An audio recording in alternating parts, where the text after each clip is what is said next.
v bistvu imam problem samo glede samega postopka. Drugače jaz nimam težav, da se to mena. Se pravi, X-lera ulica se je širila, ne? In na osnovi, kot sem zdaj izvedel, pač neke predpogodbe, se ta zadeva zdaj rešuje, recimo. Ne? Jaz trdim, da bi mogli vi že prej to, kar je bilo na predpogodbi, prenesti na občinski svet, da bi bilo to prej sklenjeno in da bi pač delala občina po svoji parceli in da bi ta menjava že prej narejena. Ker zadeva je taka, ko SDS ali pa Nova Slovenija recimo predlagata, da se bo delal tam nekje, neka avtobusna postaja, rečete, zadeve niso lastninsko urejene. To je zadnjič, gospod Podžepan tamle, točno to si rekel. Zadeve nimate lastninsko urejene. Tudi tukaj jih niste imeli. Imeli ste neko predpogodbo, ampak lastniško jih niste uredili. Zakaj jih niste uredili?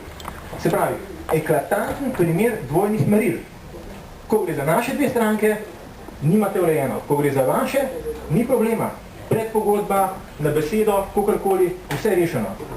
To je en primer. Drug primer, Mesarski most. Še enkrat bom podaril. Mesarski most ni bil v proračunu. Spet, kar po svoje. Tretji primer, da vas spet v povezavi. Povezovalka. Tudi za povezovalko vi nimate danes, recimo, lastninskih razmer urejenih, pa imate zadevo v proračunu. Zakaj ste nam pa zanč, recimo, na proračunu rekli za vse stvari, kar smo imeli te dve tehničke skupine, zemljiške stvari niso urejene. To je bil glavni vaš odgovor.